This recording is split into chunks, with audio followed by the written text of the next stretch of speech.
Hello, everyone. Welcome to another episode of Super Subs Podcast. Harish and Narv here. Just coming off the Manchester Derby watch. Tough loss for y'all there. But as usual, we'll cover a bunch of games across the Premier League around the world.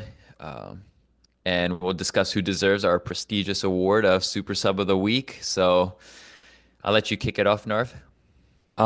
I'll say my super sub of the week was from the first game on Saturday morning. Ethan Wanyeri.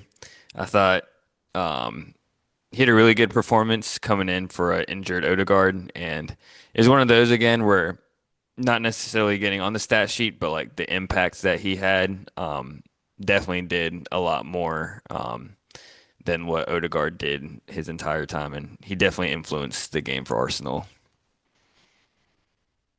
Yeah, Arteta giving some trust in Ethan again. Uh, hmm not sure why he wasn't getting many looks earlier in the season. Especially he signed that deal with Arsenal, and there was kind of controversy like where he was potentially leaving. Yeah, and I think like Arteta kind of guaranteed him like first team minutes for sure. So, Yeah, my super sub this week will be from the game earlier this morning. Also sticking to the Premier League theme, Rio and Ngumo. Uh, but Gakpo, Liverpool were struggling to really break down Burnley, who were parking the bus, and I mean defensively they're pretty good. In Championship they let in only 13 goals, I think. So Gakpo, he's been good, but he struggles for sure against teams in a low block and especially right backs that sit so deep and it's like an extra center back. And so he was really struggling out there today, but Rio came in and I think he really stretched that back line. He created a few chances himself. Like I remember one clear pass to Frimpong where he almost scored, but I think he was one that really changed the game late. yeah, that game was we'll get into that game later a little bit, I'm sure, but bit of a tough watch. So, I was glad that Rio kind of came in and gave him a different element. It was frustrating though, just being in a title challenge type year for us, where Liverpool escape with another win. And yeah, they're 4 for 4 now, but I don't think any of those games have been convincing. Mm-mm.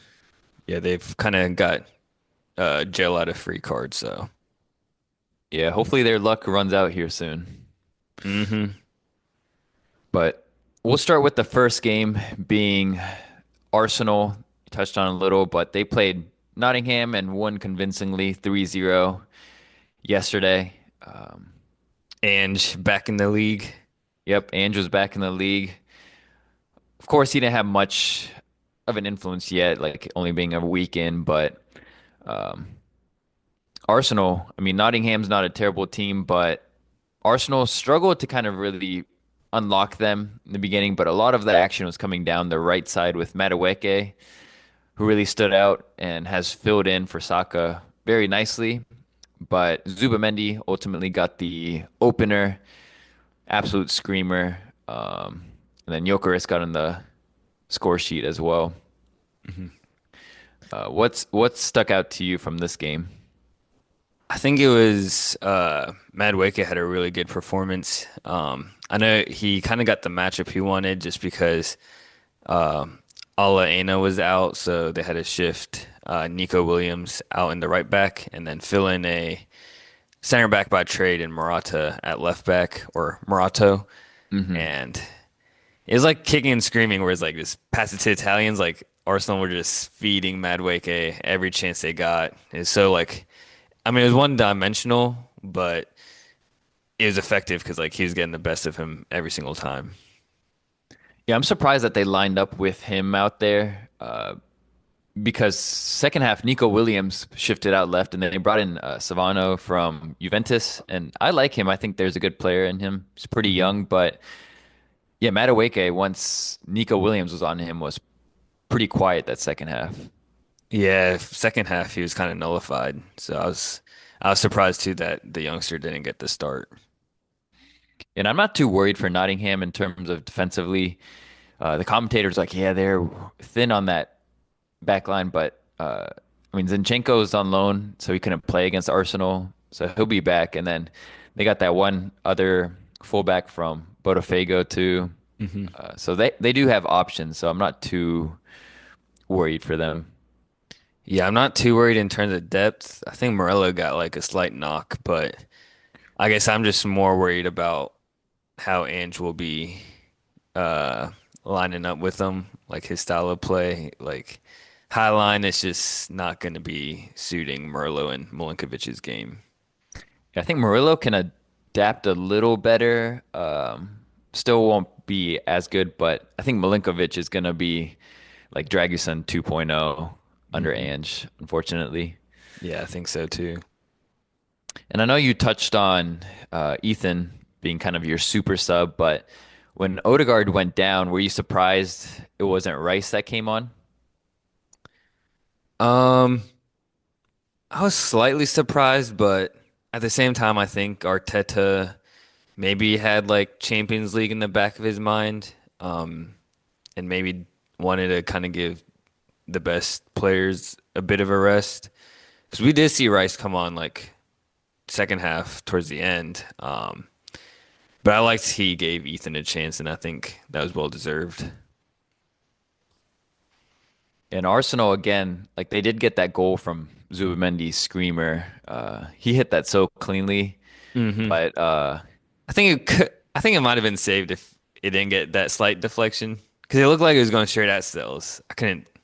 there was a lot of power though. Even Yeah, Sells though, like if you look at hmm. it, his he got his hands up pretty slow, even That's if it true. wasn't deflected. Hmm. Giving keepers too much hate, man. Um, I said but I that I was thought, giving keepers credit. bro, every outfield player thinks everything is like savable. It's insane. Uh, but Arsenal, I thought they looked kind of passive after they scored. Uh, and Nottingham almost got back into it with that Chris Wood header out of nowhere. It was kind of lucky, but it hit the crossbar. But Hmm. it just goes to the fact that Arsenal, they're always willing to just sit back, protect the 1-0 lead, and just win it like that. But I don't know. It times, especially a team like Nottingham, it's yeah, you can be as good like defensively, but it only takes one moment, and it almost happened. Yeah, off a freakish moment, and even their second goal was a bit lucky on in terms of like just the defender for Nottingham was kind of asleep and let Eze get that free run in for the Jokers tap in. Um, so it wasn't like Arsenal like outplayed them necessarily, even though the scoreline was a 3-0 type game. Yeah. What did you think of Eze's kind of starting debut for Arsenal and Gyökeres is kind of what 3 games in now for Arsenal, Hmm. 4 games in? Yeah, I'm still not fully sold on Gyökeres. I mean, he'll still get the goals just because, like, I think he has enough quality teammates around him. Like, we saw Eze just beating him in a plate. But, But I mean, if you look at the run he made, he lost his the center back and he was able to run in like cut in front of him. And that's like a typical like everyone praises Haaland when he does that, but for Gyökeres to lose his defender, then we say, "Oh, it's a tap in." I don't know. It slightly was. It was a I mean, free yeah, run but at. like yeah, but then why can't we say the same thing about like Haaland and people get so defensive? Nah, this was. Gyökeres didn't really have that But type of movement in the box to. It bro, he was. lost his It's. center back though. It was like an easy tap in, but Nah. some of his movement, and then even the one where he hit the post or that woodwork. I mean, his hold up play, and then his pass out to I forget either Ethan or Madueke out there, and then his run like around him, overlap. Yeah, I'm still not fully sold on him. Eze though, I thought he had a good game. Definitely a lot more impact than like when Martinelli's out there. But I still want to see Eze like I know Odegaard's your captain and like gotta roll with him, but I still want to see Eze playing in that 10 role. I feel like he'd be like a lot more effective there. Yeah, I'm the opposite. I thought Eze had not a poor game, but I didn't think he had a good game really. I thought it was just average, bang on 4 or 5 out of 10. He didn't make any errors or mistakes, but he didn't also look like to a standard Mhm. necessarily. But I do think like just some of the movement you see with him versus Martinelli, uh, like he is gonna be a huge upgrade Oh yeah. over Martinelli. Yeah, no doubt about it. But I do think he'll probably end up on the left because I mean, otherwise you will have Martinelli playing out there. Yeah, I don't know why I feel like you could I know Trossard he's like good off the bench, but like I think if you want to start Eze at the 10 like and just put Trossard out there but I think Ethan kind of made him his Hmm. case to playing that 10 role too now, so. Yeah. Were there any other points that stuck out to you before we move on to the next game that day? No, we can move on to the next matchup. Yeah, Bournemouth versus Brighton was another one that was kind of a thriller. I think game of the day for Game of the the day. Prem. Yeah, I agree. Adam Scott took a goal 18 yards out, 20 yards out. Super nice. Um, and Brighton, the second half, they uh, came out pretty strong. Bournemouth was kind of on the front foot all first half and probably should have had a couple taken advantage of their momentum, but Brighton second half came out looking good first 5 minutes and Minta with crazy nice cross. I do blame that fullback James Hill a little Getting for not, lost. Yeah. yeah, losing track of Matoma a little, but 1-1 and then Bournemouth kind of settled in second half again and got a penalty and won the game. hmm Yeah, that was a exciting game. I thought to your point again, first half it was pretty much Bournemouth dominant. Um, Second half, I say Minte, he's been looking pretty good start of this year. I think last year we saw more of like the raw version, um, whereas now we're kind of seeing more of like him actually giving some like final product, like polishing up on his final product. And Mhm. if he keeps doing that, I think he'll be like a really big threat. Yeah, I like Menta a lot, and crazy that like Newcastle had to kind of let him go to meet PSRs because hmm I think he would be really good for that Newcastle squad too. Oh yeah, I think so too. Um, and then it was nice to see Bournemouth Clivert make his return because I think he'll definitely add a different dynamic to them. We saw it last year, like he can come off the wing, but then also just behind Evan Nielsen, so effective. Yeah, I think he's definitely a piece missing in terms of just going forward. Because Tavernier, he's filled in decently, but I do think he was one that like is kind of a hole in the team. Tavernier, like I don't think he's as like in that quality. Nah, definitely good at like off the bench player, but like Hmm. starting week in, week out for them, yeah, definitely need Clivert back in there. But shout out to Uriola again, Bournemouth in fourth place. He did it again with a makeshift back line with Dikite's been he's probably a shoe-in, but out with an injury. And the 18-year-old Serb that they bought for 13 mil, amazing recruitment. I mean, I haven't really seen him before, but this game he looked like he just fit in perfectly. And I feel like that's what you call like ideal coaching is when you bring in someone to the squad and nothing looks like it's different. Like it just Yeah. it's a smooth transition. Yeah, that kid looked like pretty composed too. There were a few times where Brighton would put like heavy pressure on him when he was playing at the back and like he looked so comfortable and like would get out of pressure, make the right decision passing wise. He looked really good. Even though Yeah, I no, think Diakite come back, he'll kind of fit right back in there. yeah, only 18 years old, 13 million. Looks like maybe a bargain of a deal. But again, we talk about how Bournemouth lost their whole back line basically, and this kid was really impressive. I think he ended up winning man of the match too. So on his Oh, debut. really? Oh, Hmm. nice. Yeah, I hope one player like you mentioned, Areola, like the positives of him as a coach is like even though he lost out on like a lot of his players with transfers, like still making people look good in his system and like just his coaching style is. I really hope he improves on Alex Jimenez. Because I feel like there's glimpses of him when he was at Milan, AC Milan, but like he's still a bit raw, and I feel like uh, Areola could be like that manager to kind of get his career up and running.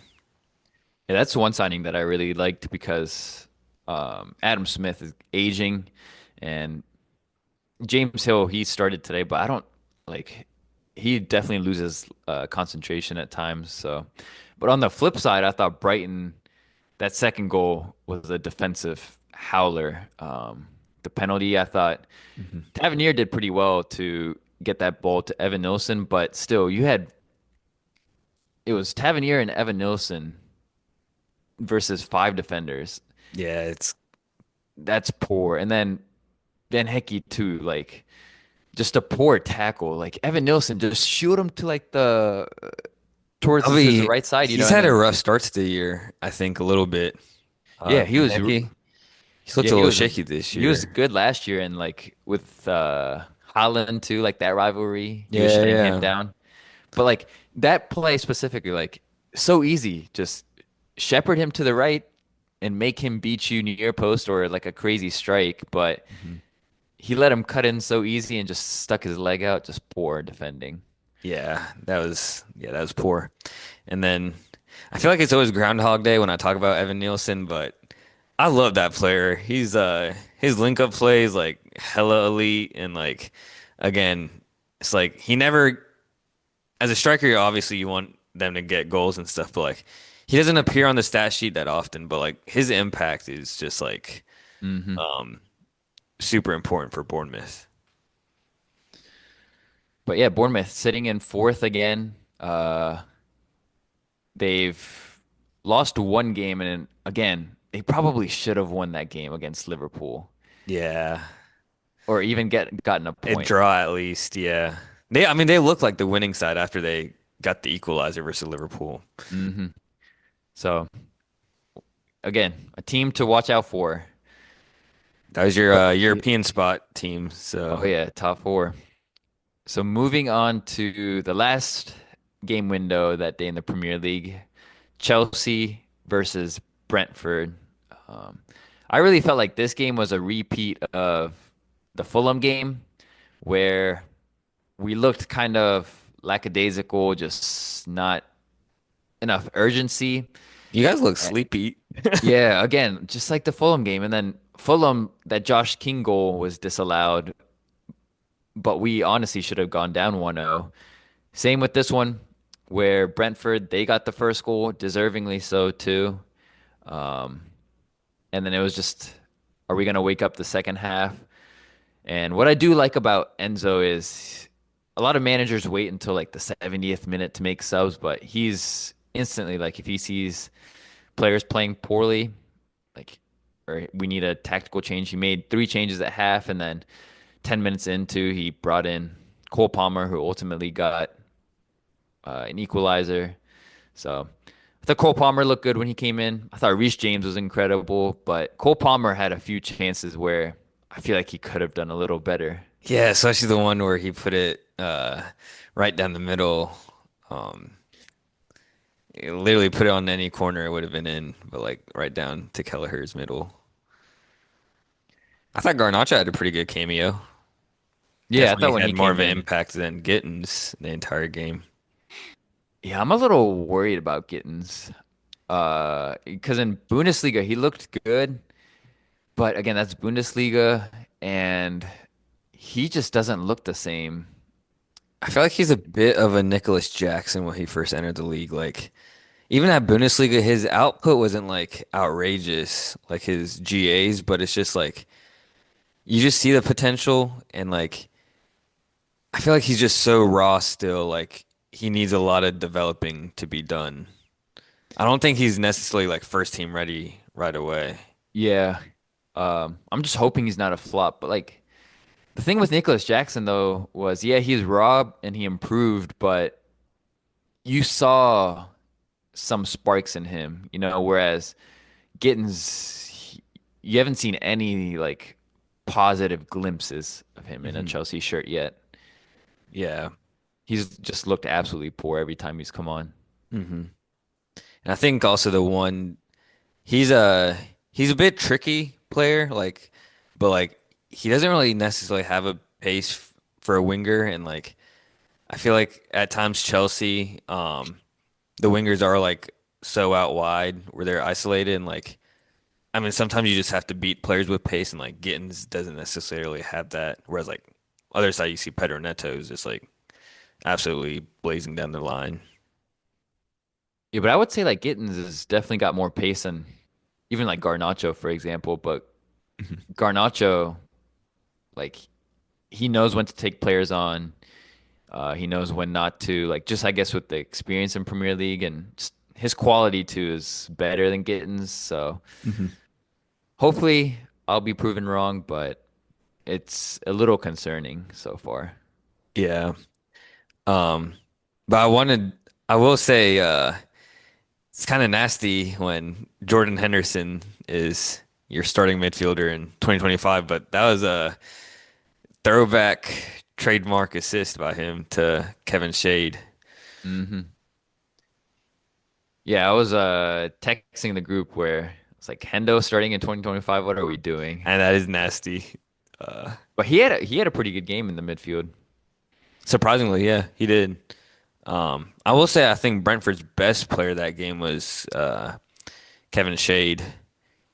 Uh, Last year was I think it was the same case where like his final third product was just not good, but yeah, he took that chance well. I think Tosin could have got a little tighter. I mean, honestly, I thought he was in really good position to defend, but it just didn't get tight enough. And just through the legs, hard to save that. I thought Tosin was probably our Gittins, but I think Tosin had a really poor game. To his standards, yeah, I think so. He looked pretty bad.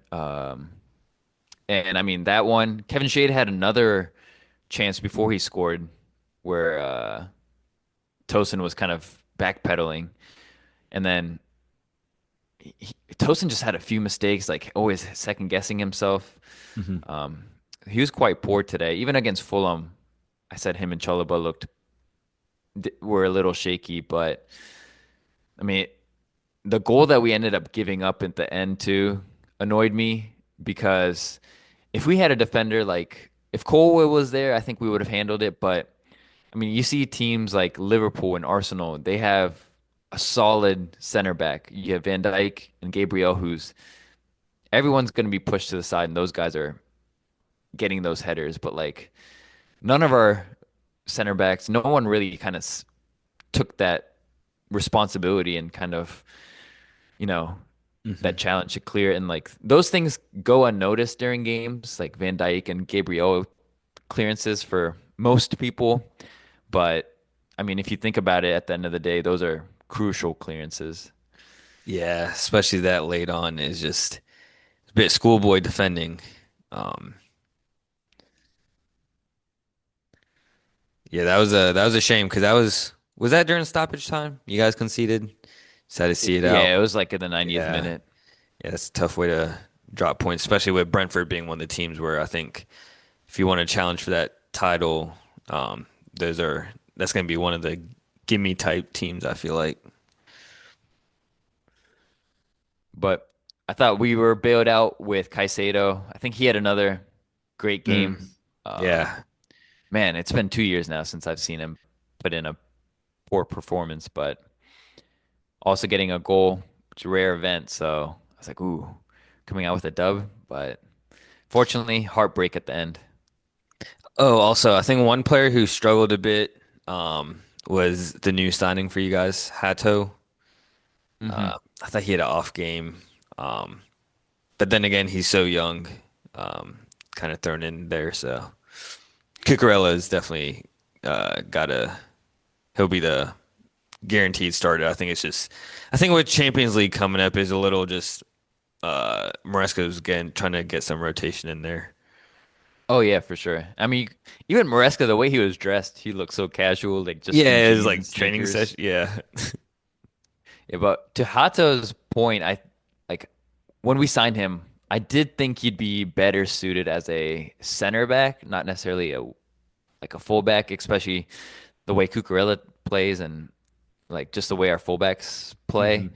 hmm But it'll be interesting to see if he does develop like as a true left back. Yeah. Where was Gusto this game? Was I he think, just unused? yeah, I think so. Gotcha. Okay. Yeah, a lot of rotation there for you guys. Yeah, I mean, big game though against Bayern midweek, so it's a little Jackson. it's a little scary though with Bayern. They've been cooking this year, and throw back to like 2020 when Serge Gnabry was kind of one of Bayern's best players, and he scored an absolute banger, and he started the season really hot, kind of in that number 10 role. hmm Yeah, their whole front three is like really scary. The way they started. And they've got Nicholas Jackson now. hmm Imagine if he scores versus y'all. That'd be I don't crazy. think he'll be allowed to play though. Oh, that happens for Champions League too. Yeah. Oh, okay. All right. So if we want to move on to, we'll move on to like the Manchester Derby, and then we'll cover the games across kind of the Oh gosh, globe. I'm But nervous. Manchester Derby today, I honestly, first half was coming out of there like, yeah, City probably deserved to be up a goal, but I thought y'all looked pretty good, honestly. Created a few decent chances, or I think you guys didn't capitalize is the big issue going forward. Rodri was sloppy, Reinders was sloppy, and Reinders was super sloppy today. He yeah. he looks like one of the worst players out there, at least that first half. And y'all's press was really impressive, with especially the way Dorgu and Mazarawi was pressing. hmm And I remember Rodri lost the ball twice. One was a backwards pass, and one I think Bruno got it off of him, Yeah. where you guys just didn't capitalize and create like a Diallo tried that one crazy strike, but I mean on the flip side, second half, City and Buemo had that poor touch that led to a throw in, and he was not hmm pressured, and then led to Haaland's second goal. It just goes to show like you guys failed to capitalize, but like City, on the other hand, they capitalized from your mistake. Yeah, that's a good point. Even that third goal was like just sloppy, Yeah. weak pass from Shaw, who I thought Ugarte and Shaw were really bad today. Um, Delit's been pretty good the start of the year, but today he looked kind of off of it. Like that throw-in goal we conceded. Yeah, and Buemo, like you said, cheap giveaway to even start off the throw-in, which was poor on his part. But like defending the throw was like that was just bad defending. Um, so we conceded some cheap goals there, but I think we looked better first half than second half for sure. Second half, I thought we started off the half well, maybe the first 5, 10 minutes. Um, and then after that, it was kind of just dry. I think when Embuemo had that crazy shot with the really good save by Donnarumma, that could have woken us up, but we didn't really do much at all. Yeah, I think once you guys went down 2-0, it was like heads down, and you guys It's looked like really, deflated. yeah, deflated, rattled. Like Ugarte, after that, he had a poor game all game, but then after that second game goal, he just looked misplacing passes, just not winning tackles, hmm and that just like that energy feeds off the team, I feel like. Yeah, definitely. I think I will say first half I was impressed with Sesko. I think that's exactly like the type of forward we were looking for. Like I think his hold up play was really good that first half, but then that second half we just couldn't get him to get into the game. He was pretty much nullified. Um, but yeah, just deflated after second goal, and it just showed in that performance after that second goal. It was just poor, poor. And I was just laughing while watching when y'all went down to, and Amarin, his crazy ideas is to bring on Mr. Harry Maguire and Kobe. It's just funny. Like that's his kind of solution. It was McTominay as like our savior before, and then now it's rely on Big Harry. Yeah, so I mean it does stink that Mount and Cunha both got hurt before international break, and I think they're out for another few weeks. Um, because I think Amad Diallo, I mean, he looks honestly his best performances under Amarin have been under the wing back role. Um, but I mean, you want him as high as the pitch, but like I feel like this one could have. I was expecting a different lineup than what he kind of set up. Just with Mount and Cunha's injury, I thought maybe put Bruno at the one of the two tens and give Mainu that chance. Even though Mazraoui, I thought he was pretty good defensively, attacking wise, just, the wing back role is just not really made for him. But Yeah, I thought Dorgu on the other side looked really good though.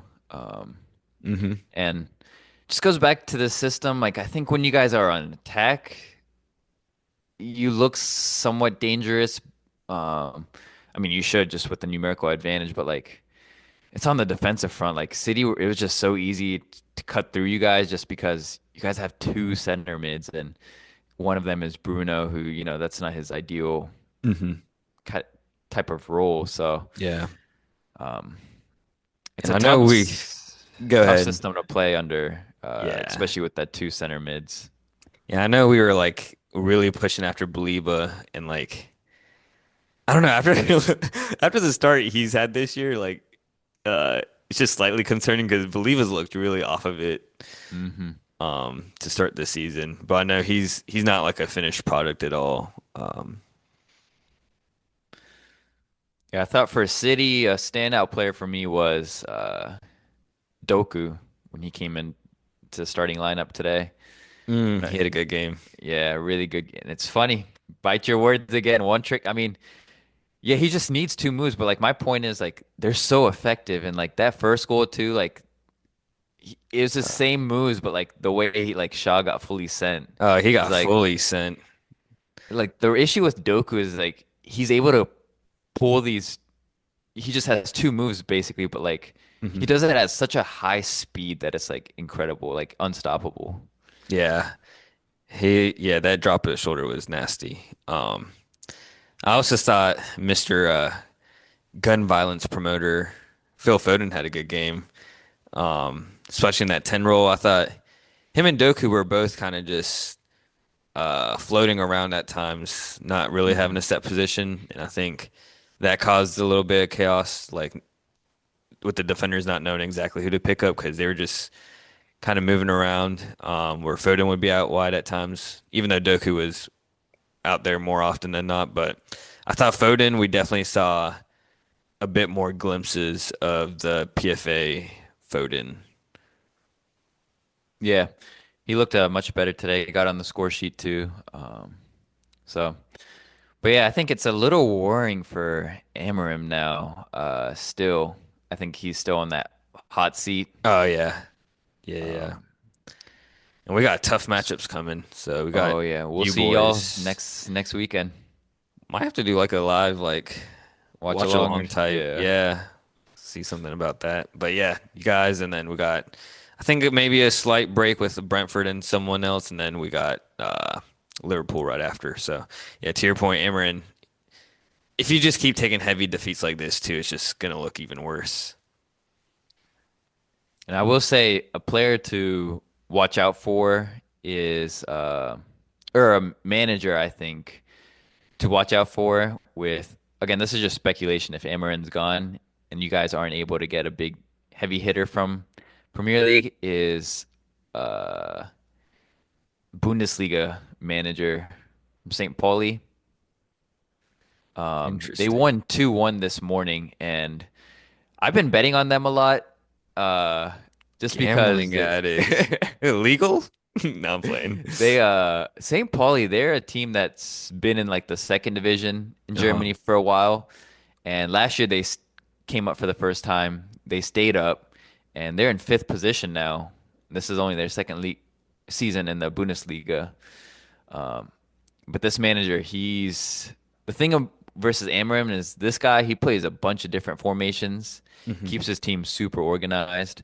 It's not the most entertaining type, but like I would suggest watching some of those games. Interesting. Yeah, I'll have to keep an eye out. I didn't realize that they're so high up. To your point, they were like kind of battling that relegation last season. Hmm. Um, yeah, I'll have to keep an eye out for them. All right. Do you want to move on to kind of the rest of the globe, Around the world, let's do around it. the world? We'll cover two games there. Fortunately, we're recording before the Barca match, so Hmm. I'm sure we'll have talking points. I know Lamine is going to be out, has some Pubic, injury. yeah, that was a Oh. crazy tweet. I don't know why they couldn't just say it was a groin injury. They said pubic area. Well, Some I of don't know the, what. Is it a groin injury then? yeah, I assume so. Oh, okay. I didn't know if like he caught something, down there.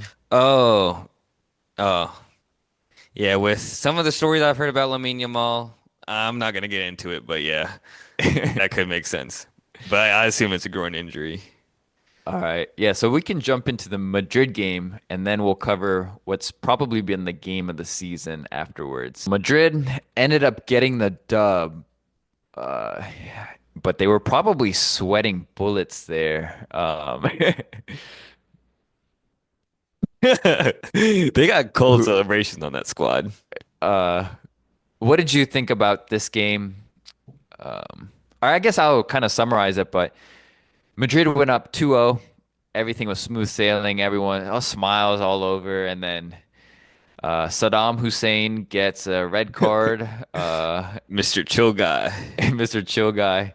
No La chill in there. he got the last defender, so he got a red card. And then the game just completely turned. Um, Real Sociedad pulled one back, and ultimately it looked like they were the one that was going to be scoring next. Xavi Alonso made a lot of very defensive substitutions too. Fran Garcia came in, Sensio, and then Alaba. Alaba. Oh yeah, I forgot about Alaba. I keep forgetting he's even on the team. Um Alaba came on, and it was just kind of holding on for. It's like to your point, WWE. It's like they're just pinned to the wall, pinned to the ropes. That was basically Real Madrid until that final whistle. Um, but what was some of your biggest takeaways? Do you think this was like a positive for Madrid to escape with the win, or do you see this more as a negative or a worry? It's a hard one. I feel like with 11 men, they were very dominant. I don't think Real Sociedad like could even get a sniff of a chance when they had the full 11. So that was positive signs. Another positive sign is like the way Mbappe started this year is crazy. We're seeing back to like when people were calling him one of the best in the world, Mbappe. Like he's showing that now. Um, but it is a slightly worrying how, well, I mean, being a man down, it is like you'll kind of be back against the wall. So it is a good sign that through adversity, they still were able to pull the win. Yeah. Now they're I th 4 for 4 in the league. So, I think I saw it more as a positive too, mhm. where like to your point, they were dominant with 11 men, so it's hard with 10, but they probably don't feel as good coming away with 3 points as they should have because of how dominant they could have been the rest of the game. Mhm.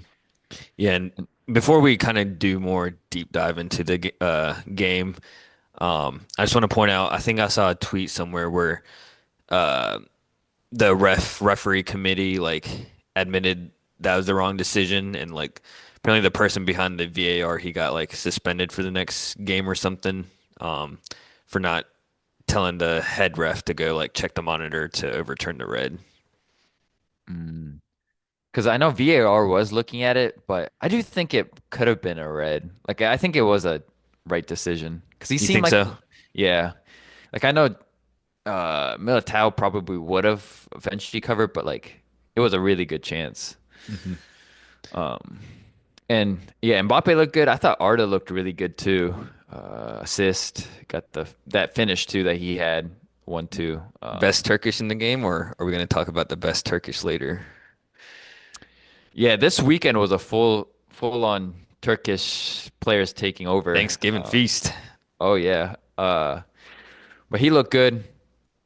Um, and I think a player that again disappointing was Vinny. Just poor game. Yeah, I don't know, he's just fallen off a cliff ever since. Uh, Stinky. yeah, he's just fallen off a cliff since not winning the Ballon d'Or. Like, it's crazy the drop off. It's like, it's the Vinny that we saw when he first joined Madrid. Like, it's bad. Like, I gave him a whole season's pass last year just because, um, like working with Mbappe, I thought it was gonna just naturally take time. But like Mbappe's kind of adapted now into that striker role. So yeah, Vinny's just looked really off of it. Um, but it Especially also, go yeah, ahead. that's not great when you get like you're given the platform to be this true left wing. Like Hmm. you have Rodrigo and Mbappe who are elite there too. And Yeah. they step aside for you Hmm. to play that role and you're not, you know, s- Yeah. playing the standard. Hmm. It's almost the when Benzema was saying like he's playing against us, like we're seeing that type of Vinny now, which is kind of sad to see. So that's a bit concerning, especially if they want to make like a good run in the Champions League. Like he's got to step up, and then that right wing spot, uh, it's up for the taking for anyone. Honestly, like Mm. Raheem just he was non-existent until he got subbed out. It's when I was like, oh, he's still playing. Another player that I thought played well and has really improved under Xavi Alonso is Tchouaméni. Um, I think last year it was unfortunate just because of him having to play center back at times and just I think he just had a poor season last year, but this year I think he's looked really good. Um, and I think what he's improved is his passing going forward too. I think that's been his biggest improvement this year. Yeah, he offers a lot to the team, like going forward with those forward passing, and then just defensively, we've seen like just how solid he is. Hmm. I think he made like one crucial challenge on what's his face for Real Sociedad uh, when it was a bit lucky, like he made that crucial tackle and it got deflected off the post. Um, Mm. but for Real Sociedad point of view, once Madrid was at 9 men, I thought they looked like the team that could have maybe come away with all 3 points. Like they really had Madrid um, back against the walls, and I thought your boy Kubo, I was surprised he didn't start. And he came on so late too. Hmm. He was a big difference. He could have potentially been a super sub. Yeah. Um, like he has a shout. Cole Palmer too had a shout, but I forgot to mention him. But Kubo, yeah, that man was getting like completely double teamed and tried to shut down, but like he still was Hmm. making things happen. Oh yeah. Um, yeah. So Madrid, and then just one other thing is like, yeah, we'll see. It's odd. Xavi Alonso, I feel like he said it somewhere where he said Danny Carvajal is going to be his starter, but like, uh, we have seen Carvajal getting more starts ahead of Trent. So we'll see how that goes. Obviously, I want to see the Trent playing against Liverpool. Yeah, we That's just need to like see that. storybook. But yeah, Danny Carvajal has looked just because he focused so much defensively. I think he's looked pretty good for Xavi Alonso so far. Hmm. He had that one Travella cross. I was like, "What? Danny Carvajal? What?" And yeah, I did not know he had that. So, what do you or I guess the one player who I've always been a huge fan of, and it's a bit concerning he's not really getting playing time at all, is Kamavinga.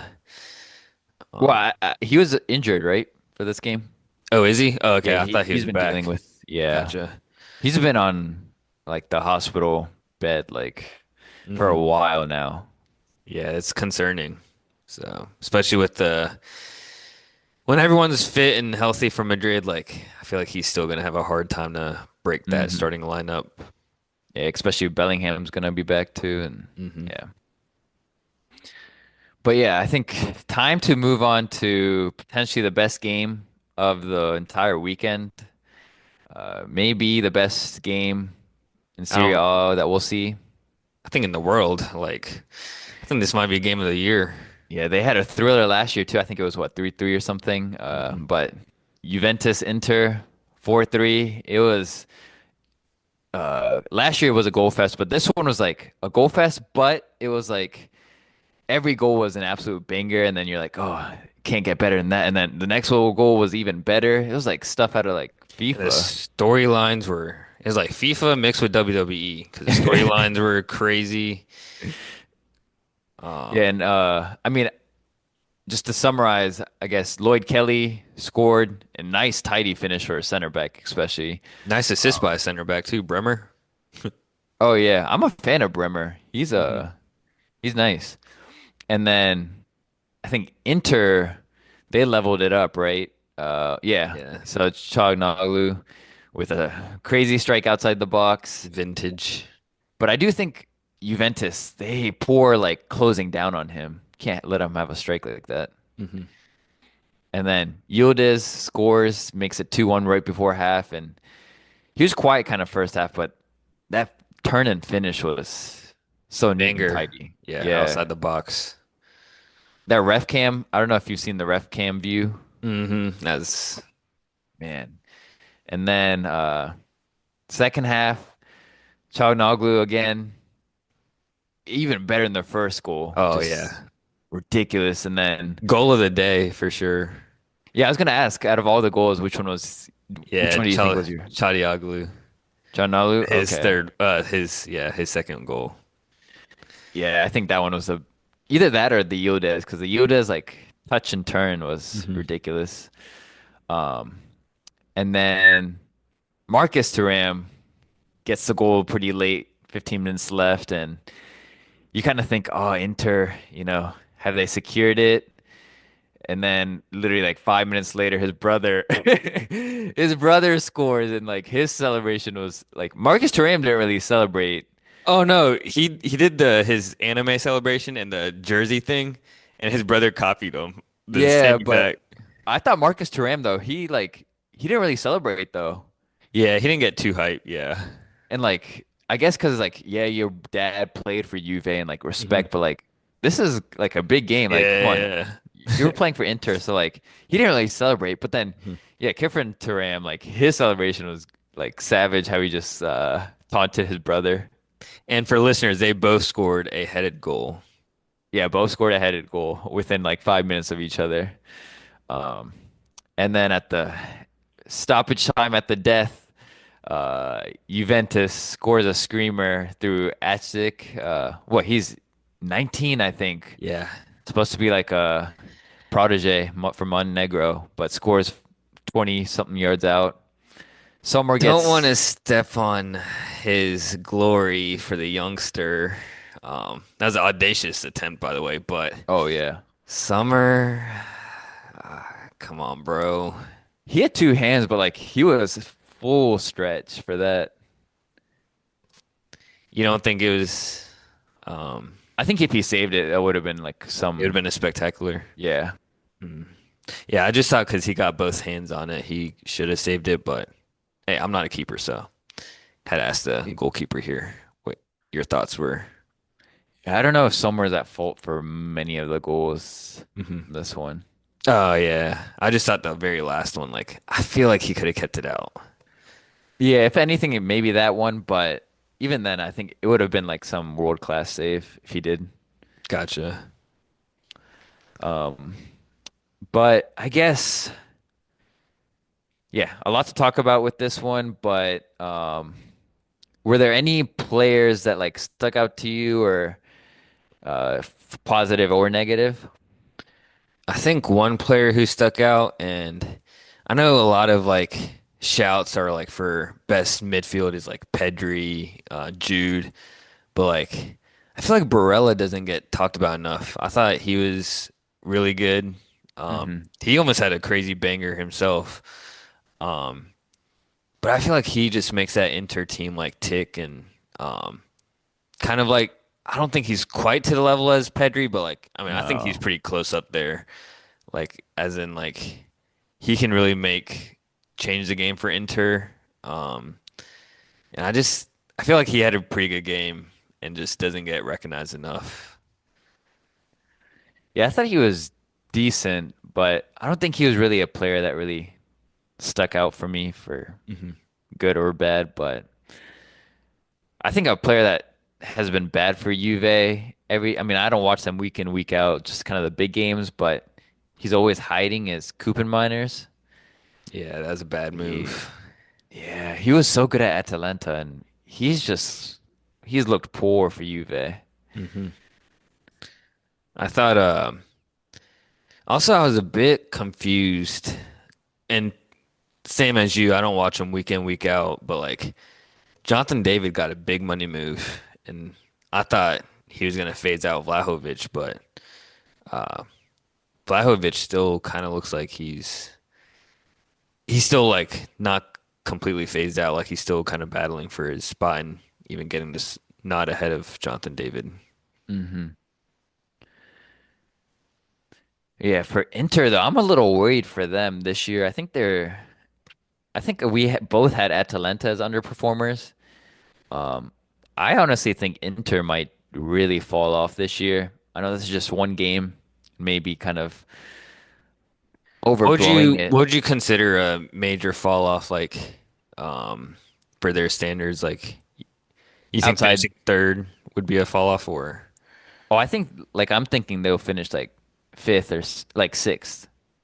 oh that low? Like yeah, I think like they could potentially fall off the Champions League spot.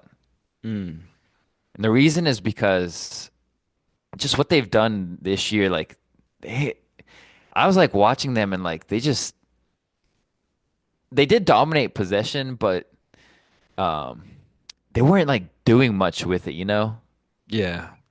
Like it just seems like they're just kind of thumping the ball up, hoping Turam knocks it down, and like I don't know, it just doesn't seem like they're creating, even though they did dominate possession, like it didn't seem like they were creating much, and like the goals were just like kind of out of nowhere spectacular. Like it's not really sustainable, you know? And Yeah. Inzaghi, like I feel like he was a huge reason why Inter was so successful, but uh it seems like Akanji is like their biggest transfer they made. They didn't really add anyone else. And it's just an old squad, which I think is just gonna fall off, especially with Champions League too. And they have an inexperienced manager now. Um, I don't know. It's just a little worrying for me for Inter. Yeah, they do have a very aging squad, which is very concerning when you play multiple games during a week. Uh yeah, that part's concerning, but I feel like they still got enough talent where they should be finishing in that Champions League spot. That'd be quite a surprise if they fall off that top four spot.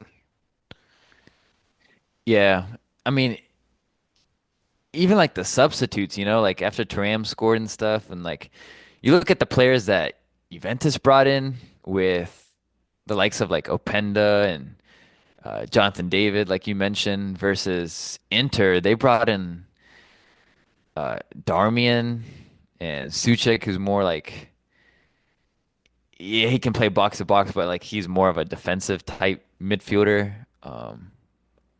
I don't know, like attacking wise, there's no one that really can help you get a goal on that bench either. Yeah, it's they don't have that many options. Maybe that I haven't watched that much, but that Bonnie kid, Mm. I think he's really the only attacking availability they got. I'm not really that big into Zelensky. I think he's kind of aged off. Again, he's another one that's like bit old. Um, I will say the one player I want to see more for Inter is that it's hard to replace Dumfries, obviously, but like Luis Enrique Mm. um, Yeah, I for think he would be Marseille. good for Inter, Hmm. especially with like the wingback role. Hmm. But I mean, nothing to take away though. Like this game was still fantastic. Oh yeah, yeah, it It was was just amazing. entertainment. Um, and while we stick on Serie A too, congrats to Mr. Gladiator. Debut goal, 14 minutes Davy, in. crazy. He's one player. He wasn't part of our bomb squad, so I'm still rooting for him. I feel like the way he left, he was like still professional. Like even when he was left out, the squad came supported. Hmm. So Like he still wanted to play for you, yeah, for you. exactly. So I mean, Antonio Conte, he does wonders for your career. So get it back on track.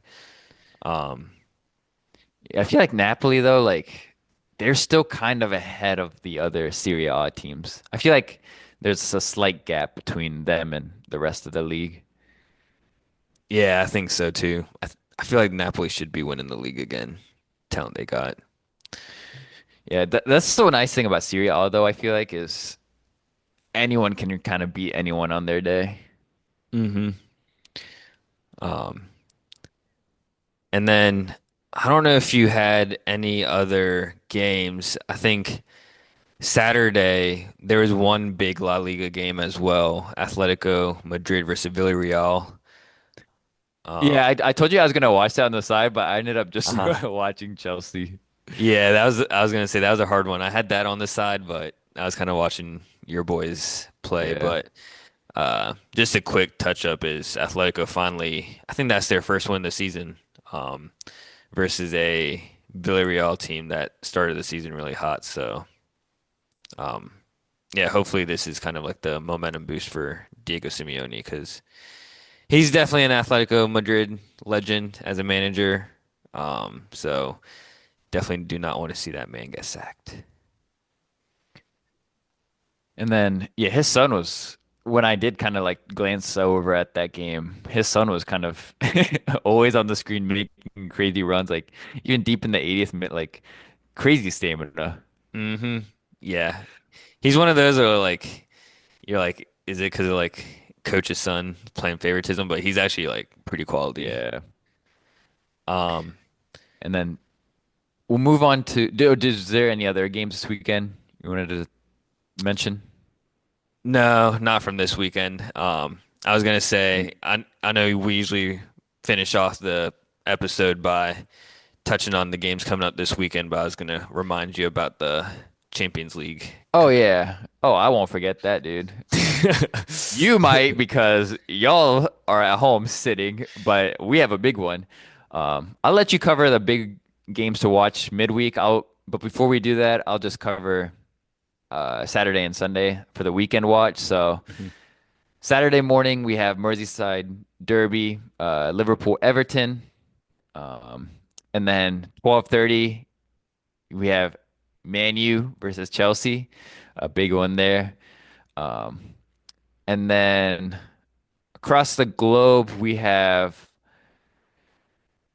no one crazy that day. No crazy matchups. Maybe Leo versus Lens. Um, both kind of fighting for a Champions League spot this year. And then Sunday, we have Bournemouth versus Newcastle in the morning. Speaking of Newcastle, I watched their game this weekend too. And that kid, Walter made beautiful opening goal. And his link up is like exactly what I dreamed of. Like in this Newcastle side is like perfect fit. Crazy. Um, like I don't think though, hot take, don't think they're really gonna miss Isak with him in there. Um, and then big one too on Sunday is Arsenal versus Man City. Um, Also on Sunday, we got to keep out to see if Aston Villa can finally get a goal this year. Oh, that's right. They haven't scored. And they've had like a pretty not easy run of games, but like Um, yeah, games games they that sh could have won. Yeah. yeah. And then Sunday late in the afternoon we have Marseille boys versus PSG. Ooh, fire. Um, Also, I know today is the Barca game, but got to also tune in here in the next few minutes to watch the AC Milan game. Because remember, it's the Rabiot versus Jonathan Rowe beef.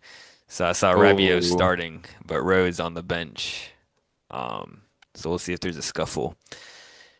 Midweek, as Harish mentioned, United fans will be chilling, doing some hate watching. Um, it's Tuesday, hate watching Arsenal versus Athletic Club.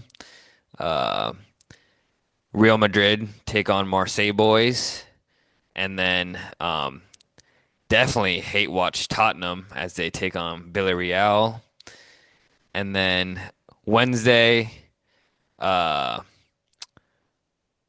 is the big one. Got Bayern Munich versus Chelsea, Liverpool versus Atletico Madrid. Oh, Thursday too, Champions League.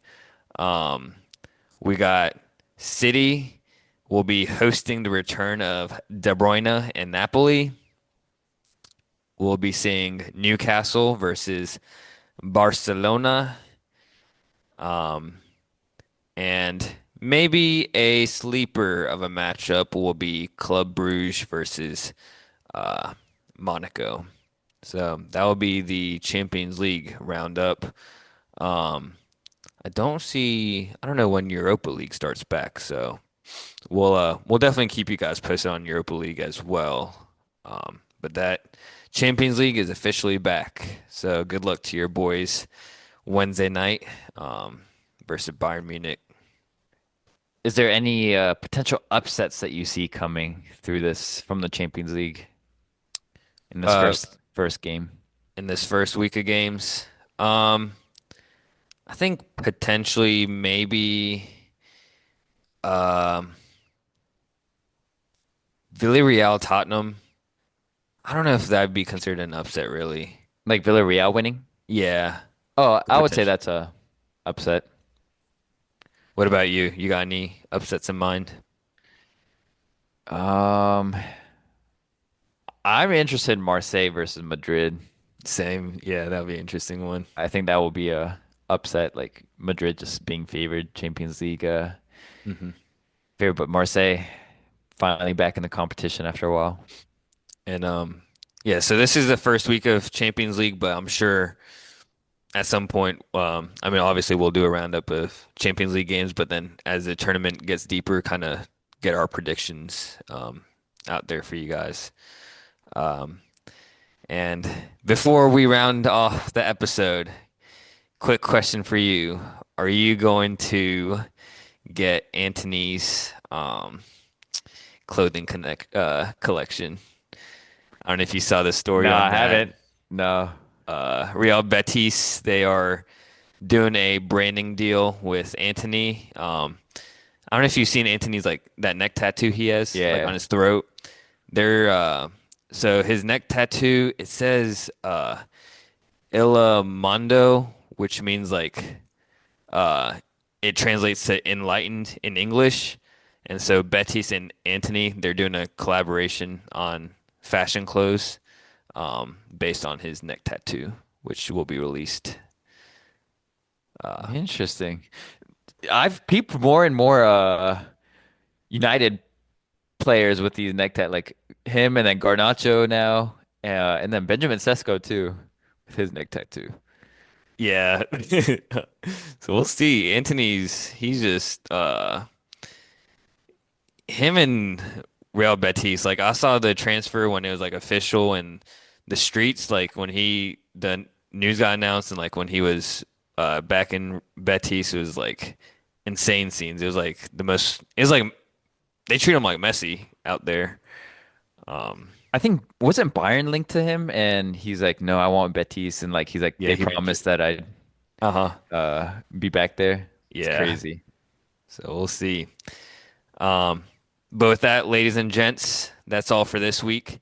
Thanks for hanging out with us, and we'll be back next time to talk more footy, highlight game-changing super subs, and drop takes hotter than a derby day. If you enjoyed the chat, make sure to subscribe, drop us a rating, and share the pod with your family and friends. But until then, keep the football chatter alive, and we'll catch you on the next episode. Peace.